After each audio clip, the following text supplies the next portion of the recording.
Yeah, yeah, yeah, yeah, yeah. When I do this, I had to run for office, man. I'm gonna have to do a fundraiser. Good morning, good morning. It's Trentonian.com, Monday morning with Darren Freedom Green, Freedom with live thoughts and ideas. Again, always looking to make things better, not bitter. People looking to complain can stay on the sideline. We don't need you. People looking to make it better.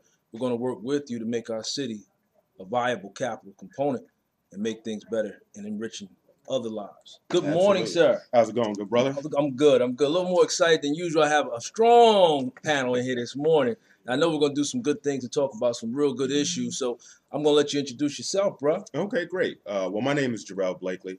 I'm a native of this fair city and a current resident. I am a graduate of Trent Central High School, where I graduated in the year 2005. A recent graduate of Howard University in the nation's capital, and a current graduate school student at the Rutgers Graduate School of Education, where I am pursuing a master's in the social and philosophical foundations of education. All right. And just really interested in making Trenton a better place and doing everything that I can to make this city a city that we can be proud of. I like that, bro. Nice introduction, too. Again, on this show, we bring on people who are doing things, not complaining about things, but doing things. You just received an appointment on the investment board. Yeah. You want to talk to them a little bit about that and what that entails? Sure. I've recently been appointed and approved by the freeholders of Mercer County on the Mercer County Workforce Investment Board. All right. Which is a board mandated by the Department of Labor to oversee the workforce development initiatives of Mercer County. All right. And I currently also serve on the board of directors of the Children's Home Society of New Jersey, which is a major social service agency in the state. So, okay. You know, it's really exciting. I'm excited to be appointed. Okay. And I'm excited about what I can do. Okay. For the residents of Trenton while serving on that board. Okay. So I like to keep things simple on here. What is that appointment going to allow you to do to make Trenton better? Sure. Well, you have many initiatives in the county. Okay. For workforce development. So there's all kind of job trainings, unemployment, education. Right. And I'm really excited about making sure that people who need those services are being reached. Because so many people don't know that these programs actually exist. Exactly. There's a great program, HVAC program, where the county will actually pay for you to be trained. Nice. And so what I want to do, I've only been on for about 2 weeks. Okay. But what I want to do is really make sure that there is a relationship between people in the neighborhood. I'm talking about people on Hermitage, people on Hoffman, in many areas of the city, that they're aware. Okay. And so I'm really excited about partnering with churches, with schools, and with organizations so that people are aware that there are resources available for them to become educated, to gain a trade, and to do something productive with their lives. Nice. Nice. Okay. I think a large part of what you and I talk for hours sometimes is the failure or the continuum of failure in the educational process in Trenton. They just had another report in terms of the testing scores. And again, Trenton is at the bottom in terms of numbers. Let's get to the cut of the chase, man. Why is Trenton, in terms of his educational process, continuing to fail? Well, there's a litany of reasons. I mean, I'm exploring these programs and these issues in my graduate program at Rutgers. And I mean, there's enough blame to go around. But I think there are several things that we have to do. We have to hold our parents accountable. We have to hold our elected officials accountable. We have to hold our teachers accountable. And we have to hold our students accountable. And so I think that accountability measure, that can't just be measured in testing. Now, I will add that I am a employee of the Educational Testing Service. And I'm speaking in the capacity of myself. I'm speaking as Jerell Blakely. I want to make that clear. All right. But you know, I want to start with the parents. Because my thing, and what I debate about so much in class, is you could have a gleaming facility. You can have all the resources in the world. But if you have $1 million plant or a tens of millions of dollar plant and a dime store philosophy, you can't really take advantage of that $1 million plant.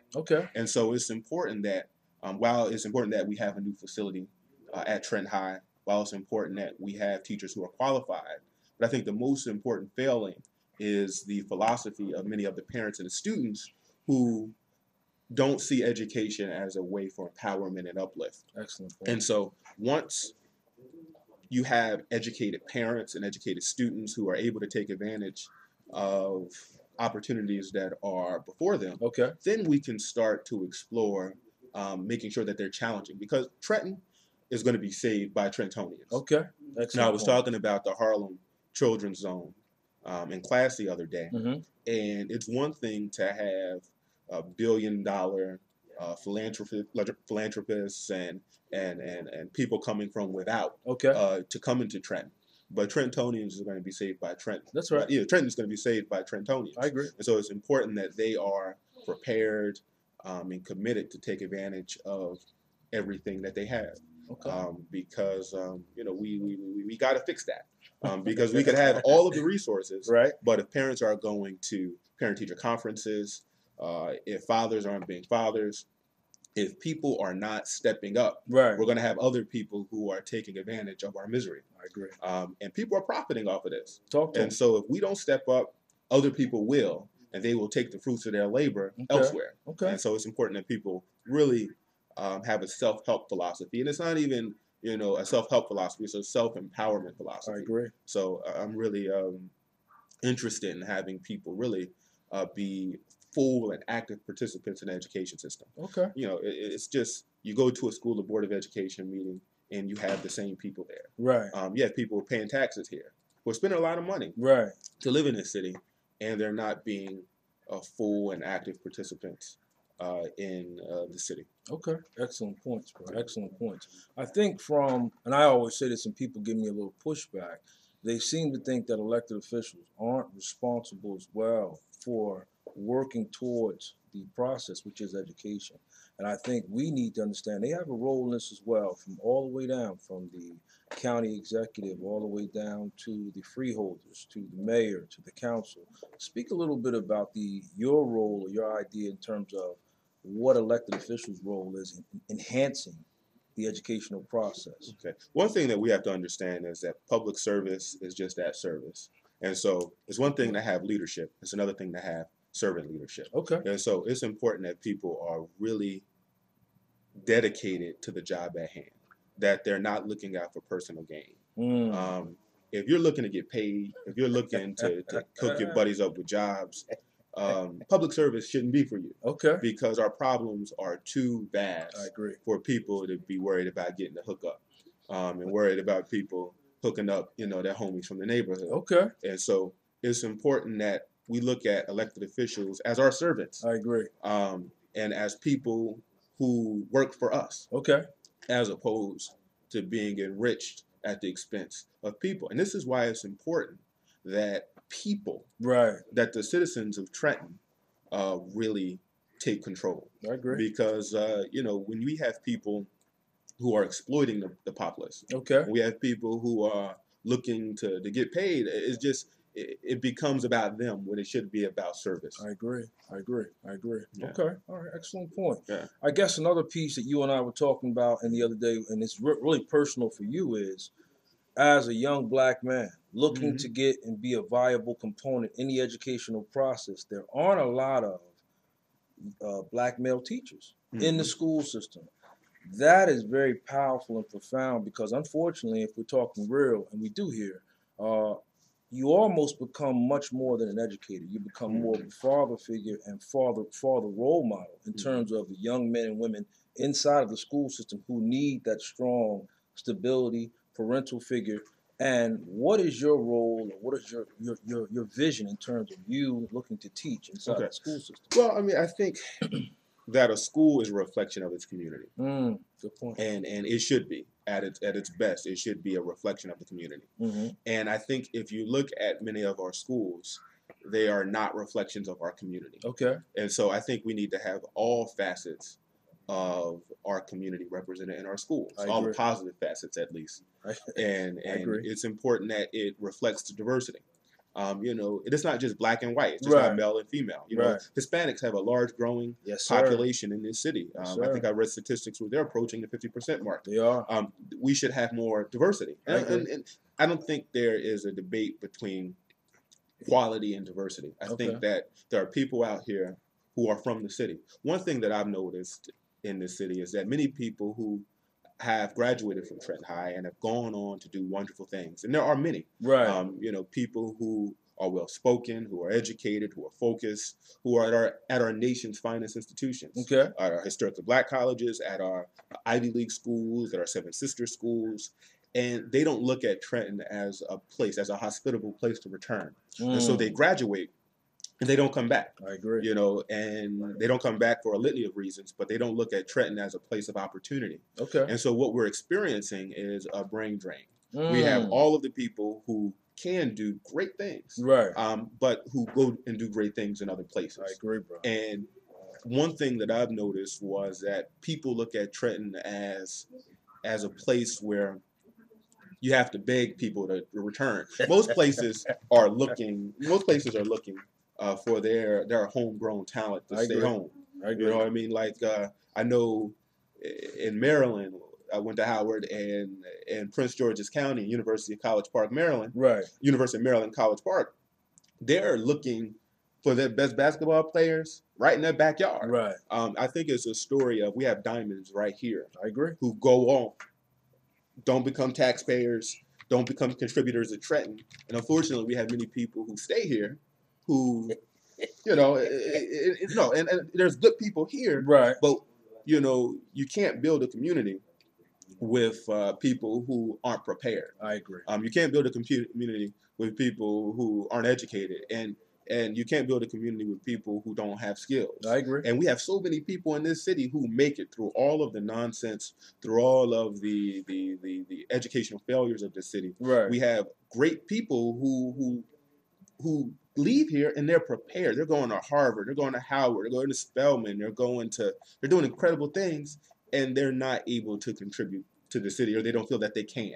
Right. And so we need to do that. We need to make sure that people who go off come back. I agree. That's an excellent point. What is it? I guess you're really saying that the bridge, when it's saying Trenton makes and the world takes, what Trenton makes, Trenton ought to keep sometime and use. Absolutely. Makes sense. I agree. I mean, use what's, I'm not a fan of Booker T. Washington philosophy all the time, but he always said, cast down your bucket, in his Atlanta Compromise speech. Mm-hmm. Cast down your bucket. Okay. He was talking about the South, but I think that that metaphor can be used in the city of Trenton. Right. It can be used here. Okay. Cast down your bucket where you are. And Trenton's assets many times are here. Okay. Let's wrap it up with your take and your vision on what you'd like to see happen in Trenton. And you can touch on 3 areas: politics, education, and certainly the continuum of the horrific public safety issues we have, and what an educated, and you as an educator, would like to see happen over the next 5 years. Yeah, well, I mean, the 800-pound gorilla in the room is our current mayor, Tony Mack.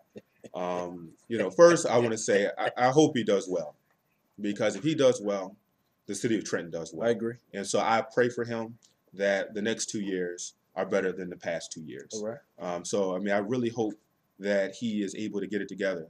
The last 2 years have been a disaster. Okay. I know Tony Mack, Mayor Mack rather, and this could have potentially been the Tony Mack era with an A, and this is turning into the Tony Mack error with an OR. Okay. And I think that's unfortunate. So it's important that the people of Trenton realize that we live in a representative democracy. Right.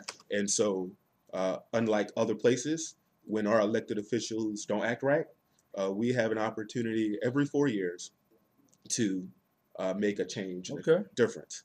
And so, along with our leadership, I mean, it's bizarre. For me, I just don't understand. I mean, here's a guy with so much potential, who's educated, who potentially could have turned this city into another direction.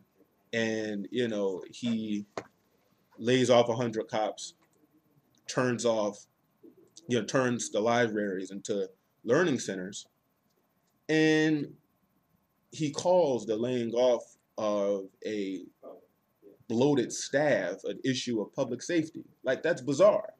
That's crazy. Okay. That doesn't suggest that something's right. Okay. And so, as going forward, I hope that he gets it together, because if he does well, he's the most prominent black man in this county. Everybody knows Tony Mack. So as go Tony Mack. So does Trent. So does Trenton. I agree, sir. And I'm praying that things turn around very rapidly for him. Okay.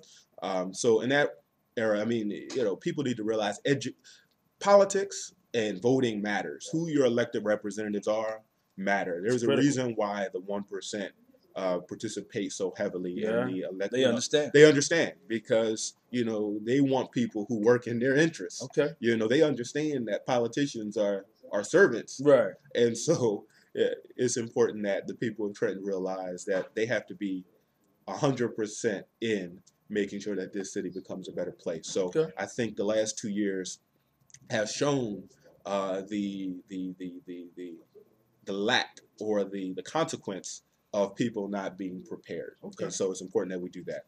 What would you like to do closing out with education and yourself as being one who is an educator? Okay. Well, the critical piece of making Trenton a better place is making sure that this school system becomes one of the finest school systems in the country. I agree.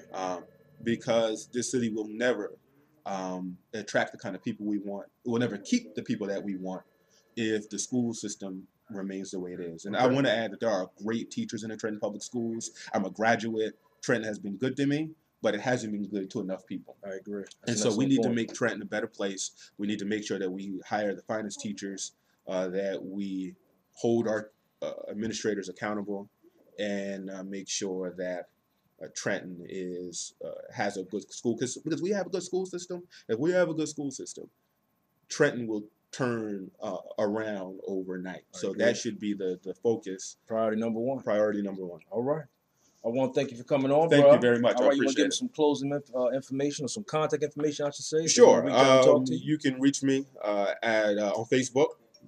I have Facebook, Jerell Blakely, and I have a Gmail account. You know, I am open. I'll be speaking at the Gentleman's Ball this year. Oh, nice. Yeah, I'll be speaking at the Gentleman's Ball this year. I was just speaking in Voorhees this week, so I do speaking engagements and just to talk about the issues of education, public safety, and politics. And I'm excited. So thank you for this opportunity. I'd like to thank the Trentonian for being a good public citizen and allowing freedom to have this avenue, because he truly is the voice of the city. Thanks, and you know, I'm excited about your future as a leader in the city as well. Appreciate it, bro. All right, thank you very much. Thank you. Thank you. All right, take care now. You too. We're gonna bring on Samut, Mama. Good morning, sis. Good morning. How good are morning, you? my dear. How are you? How's everything? It's so good to see All you. right, it's good seeing you as Thank well. you for having me. All right, all right. So we definitely want to bring you on. Okay, she's good to Lord go. have mercy. It Yeah. sure is early, isn't it? All right, so I know you, I love you, but introduce yourself to the listeners. Good day, everyone out there in Trentonian land. This is Samut A. Scott of the Mama Yoga Studio for Integrated Health and Wellness Coaching. All right. And most people just call me Samut That's or it. Mama Yoga. Yeah, that's what we use. Ooh, Mama. Mama Yoga. All right, yeah. all right, all right. So you do a lot of great work, not just in the school system, but the community as well, but specifically with our babies. I'm always excited when I see you, because I know you're teaching and educating the importance of healthy mental health and well-being. Just talk to them a little bit about what you do, why you do it, and where you do it. Yes, well, the Mama Yoga wellness program got started about 5 years ago here in the city. Okay. We were very blessed to win a contract with the 21st Century program under the Boys and Girls Club, Dave Anderson and Reggie Coleman down there. Okay. And the program started as a yoga program. I am a nationally registered yoga teacher, and I wanted to share the benefits of stretching and flexibility with urban youth, with my youth. Okay. I am a Trenton native. I was born at Mercer Hospital, which is now Capital Health. All right. I'm going back a bit. Yeah. So I really am committed to Trenton. I've traveled, you know, around the world and have never had the desire to move out of Trenton. All right. You with me? Committed. So I wanted to add something of value and worth to our children and our community here. And so the Mama Yoga program was started. Nice, nice. And you're doing great work. Thank you. In the school system, I'm finding as an educator that we're almost setting our young people, our babes, up for failure. Mm-hmm. We gas them up early in the morning off of almost like new nitroglycerin. Mm-hmm. And then we actually expect them to sit in chairs, Right. be quiet, remain disciplined, and learn. What are you doing in terms of the dietary issues going on in the school system in terms of educating our administrators on what needs to happen so that our children can be properly prepared mentally as well as physically to learn? Yes, well, studies have shown that without a healthy diet, right, a proper breakfast, Right. that children, even adults, in fact, it's harder to focus. It is. Right? So let's use that base rationale and understanding that if you don't have a good breakfast, you can't focus. That's right. What about the rest of your diet That's and right. the rest of the day? That's right. So the job of the wellness coaches at Mama Yoga Studio is to teach the children, the administrators, the educators themselves, everyone who we are blessed to come in contact with, the importance of a well-rounded, balanced diet. There are several components to a successful life. Okay. Healthy diet and nutrition, exercise, loving relationships, your spiritual connection, and financial stability. Nice. Now, we need to bring all of those areas together to some degree. I mean, Right. Everybody's not going to have Oprah's money. But to some degree, each of those areas need to have some stability in order to experience a successful life. Okay. And that's what we try to impart in the Mama Yoga programs. Okay. In our communities, a lot of local bodegas. Yeah. And you and I talk about this all the time. Sure. Aren't really serving up the best of foods for our community. And we've almost become programmed again just to buy into the worst, but then from a life expectancy or quality of life, we seem to expect the best. Right. What are we doing, or what are some of the work you're doing to educate about what the stores are serving up in our community? Well, the bodega issue or the corner store issue has been, 35 years in the making, right? When you take, with the invention of fast foods and, grabbing a quick meal and TV dinners, when you take the ability to prepare healthy meals out of the home, right, then you set up a community that is adjusted to, or let's say becomes adapted to grabbing foods quickly. Right. And the children, sometimes I see them walking to school with the 25-cent hugs, which studies have shown. You can Google, the latest Pew research or Robert Wood Johnson research on these particular juices and the effects of the dyes within those juices and the effects of the brains. Right. So, the bodegas, the corner stores it's a supply and demand. Right. Quite frankly, it's no different than a drug transaction or automobiles that are desired by people or any other type of commodity. Okay. If you do not press them to have fruits and vegetables, or if the community is not educated, it's the paradigm of the community, you see. Is not educated that they should want fresh fruits and vegetables, then the bodega will buy fresh fruits and vegetables and they'll just sit there. Right. So it is a partnership. And I know that the New Jersey Partnership for Healthy Kids, which I am a part of that steering committee, are working to get policy changed so that the corner stores can offer fruits and vegetables, and there aren't these food deserts throughout our communities that are taking place. Okay, excellent points.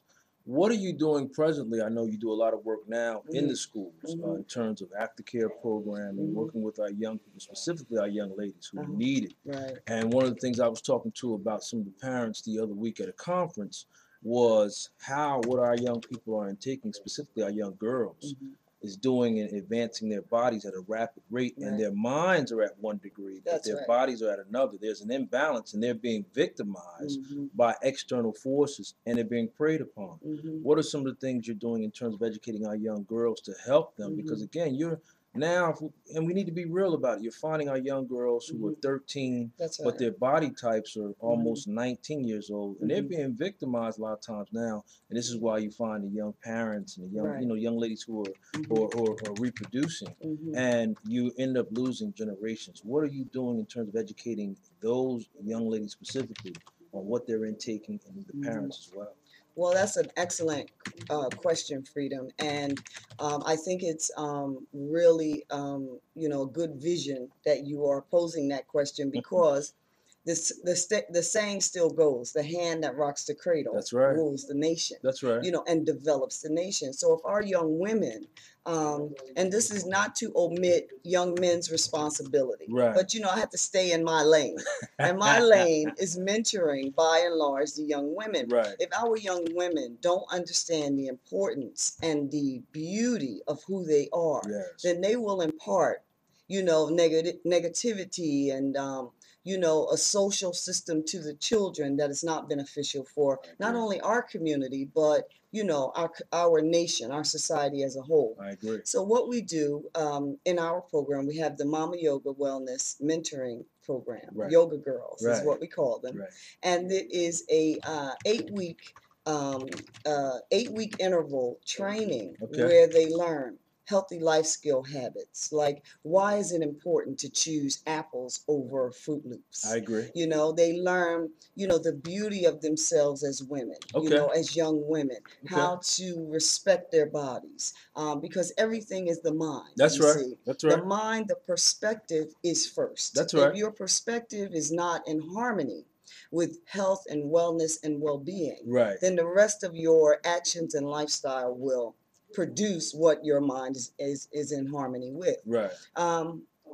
We provide for them stretching and fitness, the importance of exercise. So many of our children, and there's a huge obesity issue throughout the nation. And Trenton, I think, is the second largest city in New Jersey. It's Trenton, Camden, and another city that's north that are just, inundated with obesity statistics. So we teach the young girls the importance of exercise.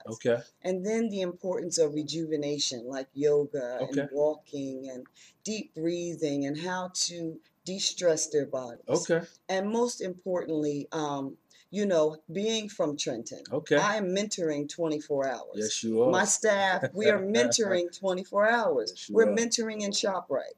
We're not somebody who live. The people that work at Mama Yoga Wellness are not people who live outside of this community.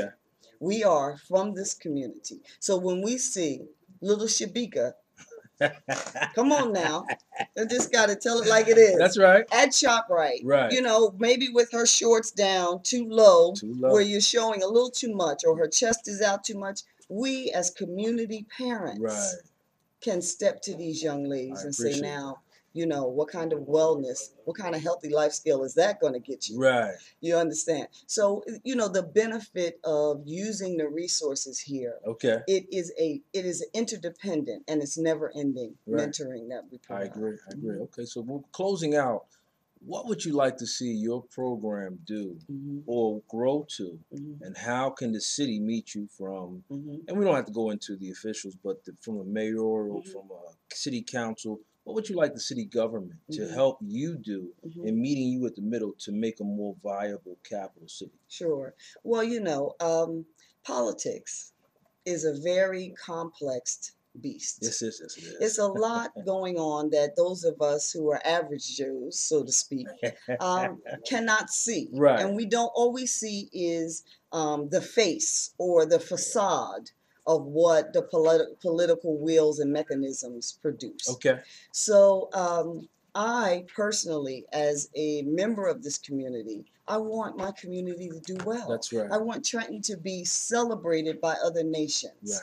And I would wish for the administration to have the vision to include serious healthy life skill training and coaching and partnerships through the school, through the recreational department, through the mentoring revenue that they may have or what have you, to really help to turn around the mental perspective of our children and to make community partnerships. Because what happens all the time, well, often, and I'll say this quickly, is that funds come in, but community partnerships are not developed. That's right. You know, they are, you know, given to larger, more, you know, the saying is, them that's got shall get.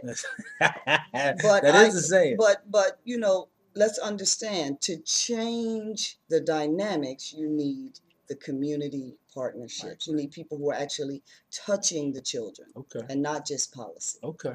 I want people to understand what you do and how you do, and be able to assist you in that. In Trenton, we seem to always say, you know, like even on Facebook, me and Joe were just talking about, people will like a post, but they won't, if you put an endeavor, an event out there that you're doing some of the work that they know needs to be done, they won't support you. And it's always, like you said, funding is a priority. You really can't do anything without proper funding. Right. So in your work, what are you needed to do, or what can the community do to help you expand your work in the school systems and in the community? Right.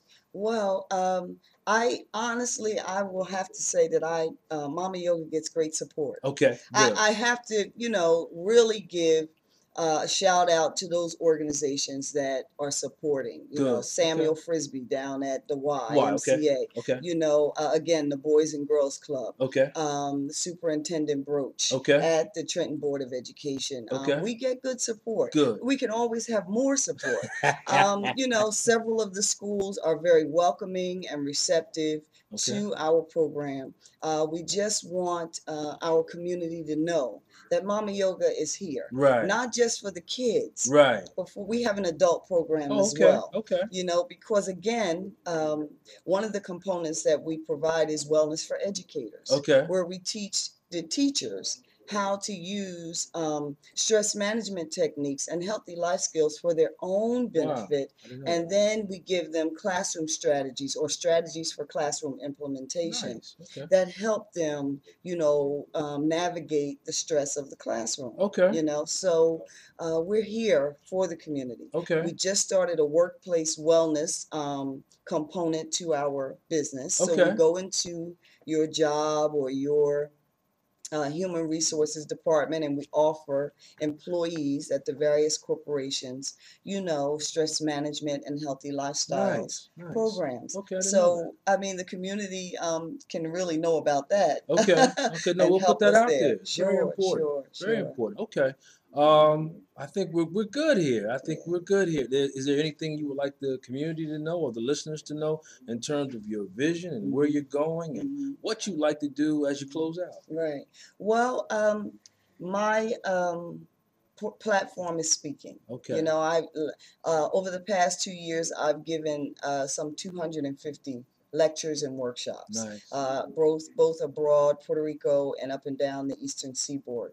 And I am speaking this Friday, May the 11th, I think it is, at the Underground Railroad in Burlington for the My Sister's Keeper program. It is a program dedicated to teaching women how to love their men. We need that. You know, we need to not get it twisted. This is not anti-men, you know, but we got to start where the home starts. I agree. And teach women how to love their men and teach women how to better take care of themselves. So that's this Friday at the Underground Railroad at 7 o'clock. And Mama Yoga is available to you. You'll give them some contact information. Sure. You can reach us on our website is magicalmother.com.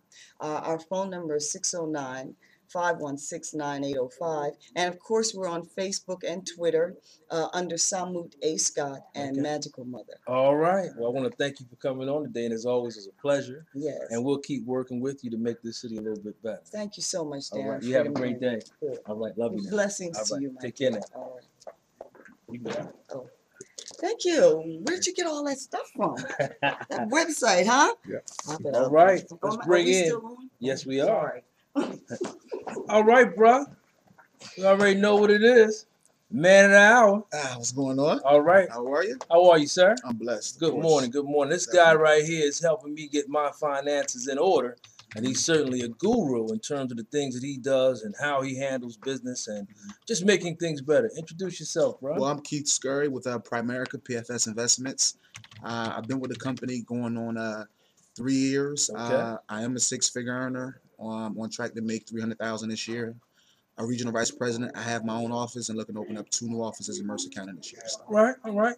Tell people a little bit about Primerica, what it is, what it does, and why you're with it.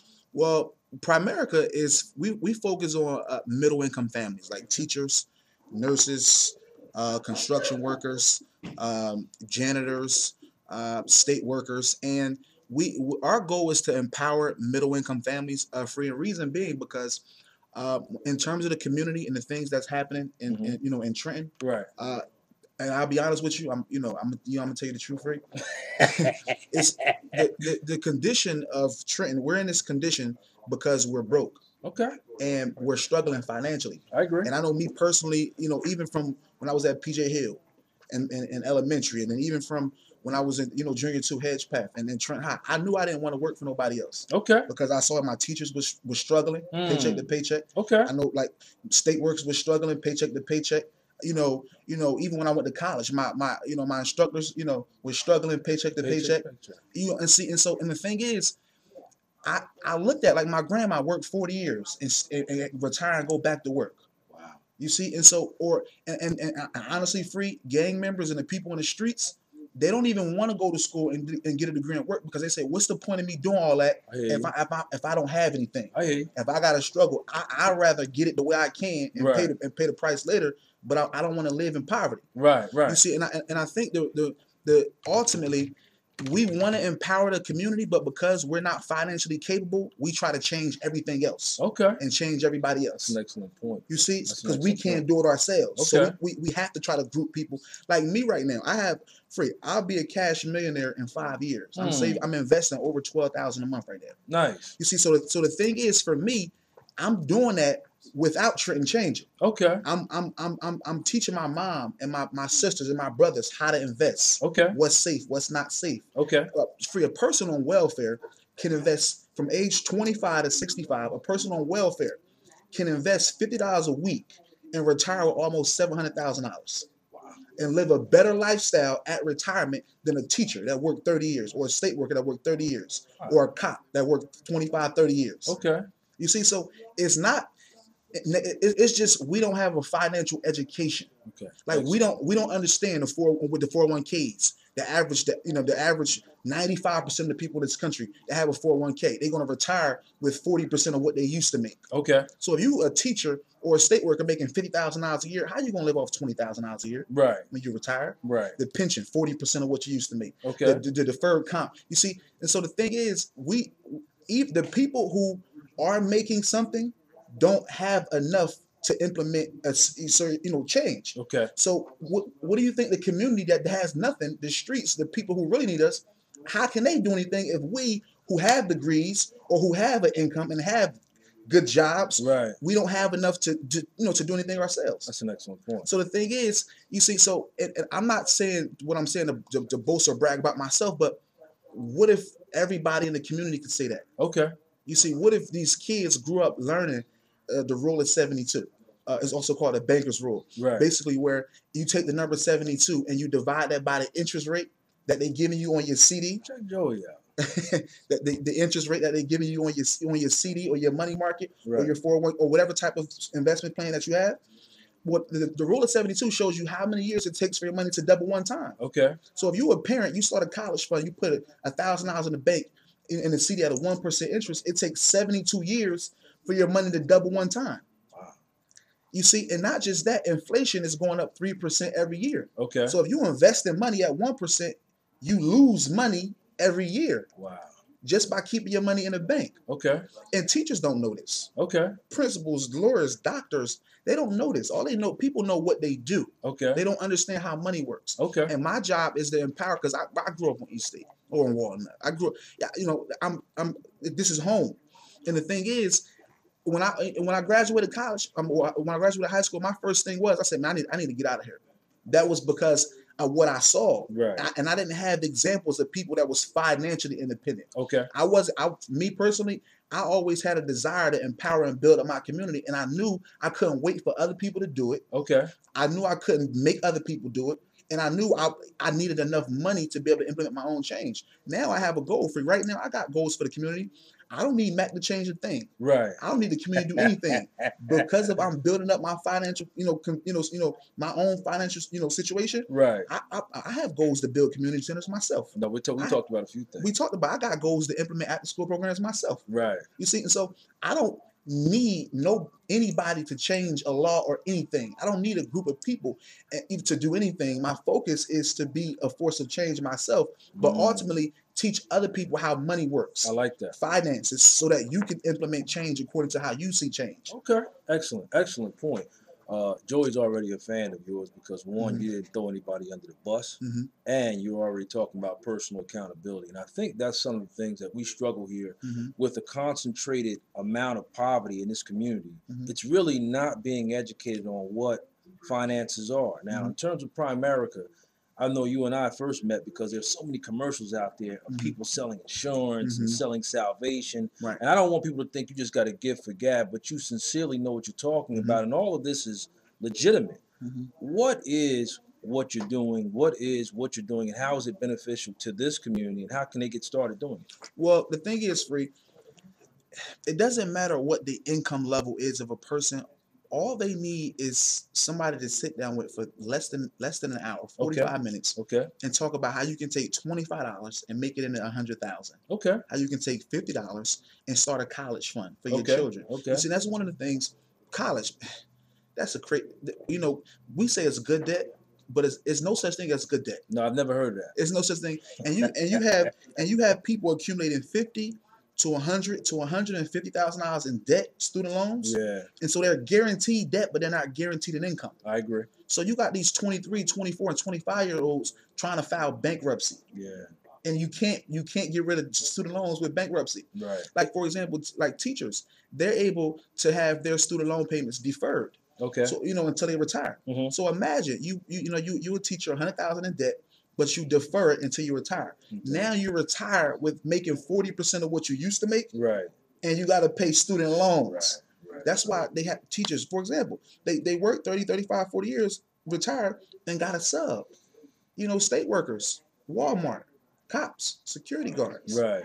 See, so I believe in doing what you love, but what's the point of doing something 25, 30, 40 years of what you love if when it's all said and done with, you got to sell your house? I agree. You got to end up in a nursing home. I agree. Or 95% studies show from people working from age 25 to 65, 95% of the people in this country retire dead broke, working paycheck to paycheck. Actually, 46% retire dependent. Dependent means you got to live off Social Security, welfare, nursing home, rely on your children or your grandchildren that take care of you. Okay. You see, and 36% end up back at work and 5% deceased. So 95% of the people, it doesn't matter what business you own, doesn't matter what degree you have, 95% of the people in this country end up dead broke by age 65. Right.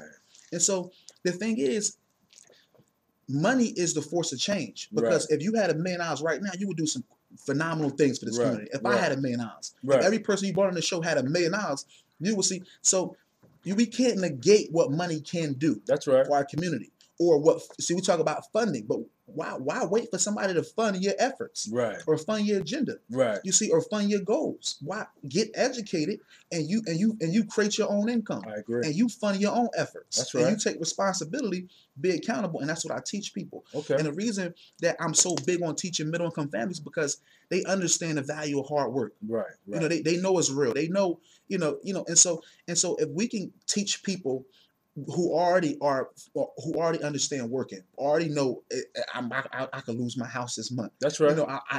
These creditors is killing me. Okay. I really can't afford to send my child to college. They don't have to be in debt like I'm in debt.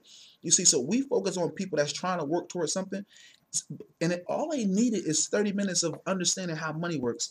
And within 6 months to a year, their financial condition can change permanently. Nice. And even more so, if the people who are in power now don't understand it, then what hope does the children, the young generation have? Even if we help them get jobs, right? Even if we help them get in school, the best we're doing for them is helping them work paycheck to paycheck. I agree. That's the best we doing for them. I agree. I agree. And that's no lifestyle to live for nobody. No. And I consider myself to be quite intelligent, but I study and research things every day. But every time I talk to Keith, we're working on a couple of new things now in terms of bringing that kind of empowerment to Trenton. So in terms of Trenton specifically, which is a small, concentrated community, right? Look, you and I know, but what are some of the goals you have for bringing? Well, I know we're going to bring one of the centers here or the offices and begin to educate people. And this is not a guru. This is not some pyramid plan. This is not some hocus pocus. This is sound, educational, economic, learning about learning how to pave a new path. Because obviously, if you're going down a path which makes you live paycheck to paycheck, it's the wrong path. Of course. So, what are some of your goals and some of your vision for Trent? Well, to speak on that, Primerica, we're the largest independent financial service company in the country. Over 4,000 offices, all 50 states. A+ rating with the Better Business Bureau. We're a Fortune 500 company, a profit and debt-free company on the New York Stock Exchange. Nice. So that's in terms. So I believe if a company or an organization is not debt-free, how can they teach you how to be debt-free? I like that. You see? Yep. So we practice what we preach. I like that. You see? That's the first thing. Okay. You see? And so now the second thing is, the reason I want to open up an office here, is first thing, and even furthermore, I know we talked about getting a financial education in schools. Right. But ultimately, free with the income that we generate with Primerica, our efforts, we want to open up after school programs, computer labs, community centers, basketball courts, build up some of these parks, I'm working with churches now. I'm implementing because the church is broke too. I'm a pastor, Freddie. The church is broke too. You see, and I'm a believer. I read the Bible. The Bible says a good man leaves an inheritance for his children's children. Right. But the wealth of the wicked is laid up for the just. And so I believe if you focus on that biblical financial principle, God is basically saying you should make well enough financial decisions that when you die, not only do you have enough saved and set aside for your children, but it's in abundance to where your grandchildren can benefit. That's right. But we don't take accountability. We say this, it ain't all about money, ain't all about, okay, so why are we crying about what this person need to do? They need to fund this, they need to pay for that, they need to, the government is broke too. No, I agree. So it's but so much they can do, but at the same time, we are responsible for our own selves. My goal before I reach the community, my goal is to reach a family and say, as a father or as a mother, this is your responsibility to yourself. And this is your responsibility to your children. That's right. And if nobody changed nothing, this is what you can do for your own self. I like that. And we create plans, we create free plans, so free analysis and say, let me just show you what I mean. And so based off your income, I can show you if you do what I tell you to do. Right. If you follow this game plan, where you will be at a year from now. Okay. 5 years from now, 10, 20, 30 years from now, where your children will be if nothing ever changes. Okay. But so I'm excited about it, and I think we have to become more responsible. If you have an income, if you work a job, then you are responsible for the community. Okay. You are, but we alleviate ourselves of that responsibility because we feel like we can't do it because we don't have no money. Right. So we want to. This person should do this. That person should do. Listen, I don't have nothing to say about anybody. Can we point blame? Of course we could. Am I perfect? People would say I do things wrong. Right. I don't care. I don't care what nobody thinks, free. But my focus is, and I can show you my statements. I can show you my income. In 24 months, I have a 24 game plan, a 24-month game plan to be at $1 million a year. Okay. I don't need a person to help me build. Right. But the goal is, imagine if we could all say that. Right. If we could all have a game plan working, mentality, and we can all do that. And that's what I'm focused on, man. Okay. I'm just making it happen. And listen, Troy, I'm from here.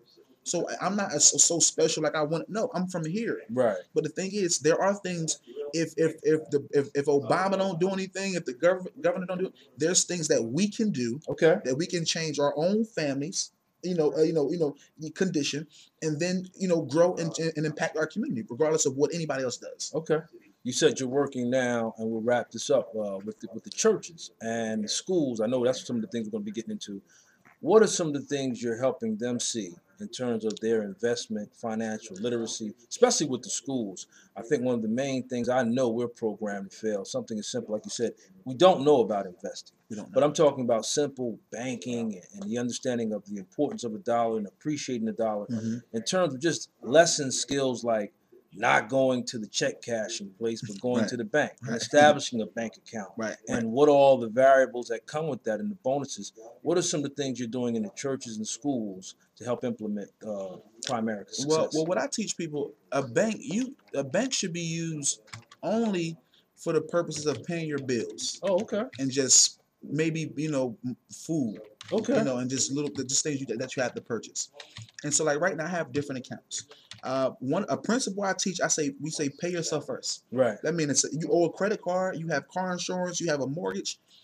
And, the focus, what you should do to be financially independent, is you set up your own investment, and you treat your own investment like it's a bill that you owe somebody else. I like that. So think about it. Let's say you have all these bills, then you have your investment, even if it's $50 a month, you pay that $50 a month religiously. You look at it like it's a creditor that you owe that has to be paid. I like that. Because at the end of the day, if you're going to struggle, $50 is not going to change it anyway. No, you're right. So you might as well have to pay yourself first, and 2, 3, 4, 5 years down the line, look up and see what you got. All right. You see, so that's the first thing, pay yourself first. The second thing, what banks do, they take our money and they reinvest. They'll give us a 1% interest rate or no percent interest rate. At a 1% interest rate, your money at the bank will double every 72 years. Okay.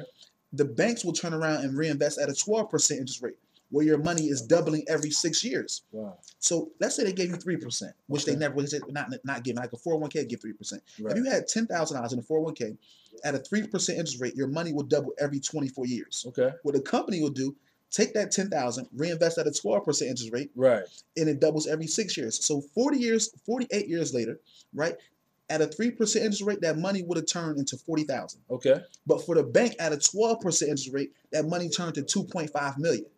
So your money really made you $2.5 million, but because of your lack of understanding and no education, they got it. They got $2.5 million. You got $40,000. Right. All I do for you is I educate, I show how that works. I take your money, I invest where the banks will invest your money. Right. And then we set you up online, watch your money grow. You get quarterly statements. But it's so important. Just the rule of 72. Just know how that works. Okay. Well, it would work miracles on your money. Okay. So our goal is to teach, like when I'm working with the church, I say, listen, yeah, God could crack the sky, he could part the water, money could come out of fish mouth, he could mysteriously pay your bills.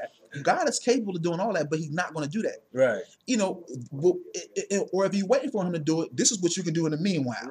Like, let's be realistic. All right. The Bible says faith without works is dead. That's right. That means you can believe, but if you don't have a solid plan, something tangible to work toward, the Bible says your faith is dead. That's exactly what it says. I agree. Your faith means nothing if you don't have a plan in place that you can tangibly, physically, like, work toward. I got you. And so I believe that. I believe that we have to take responsibility to become more educated.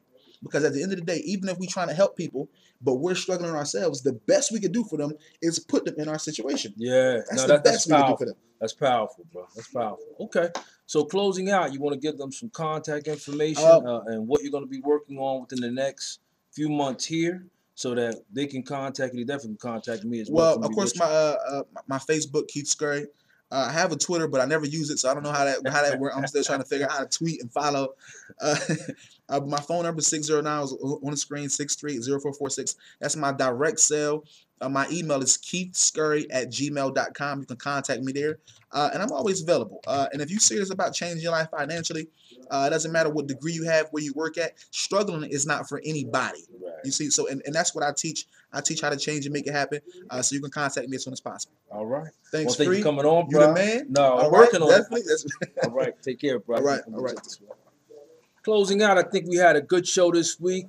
Joey and I will talk about a few things. I think we had some really great guests on. I want to shout out and thank them all for coming on. Mama Samut for coming on and giving the mental health and well-being.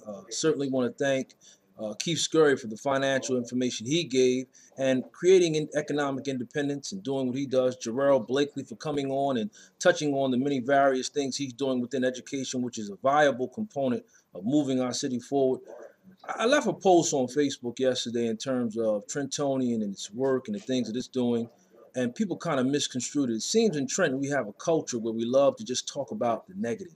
My point and perspective was we as individuals, as citizens, no matter what our ethnic background, we have a responsibility.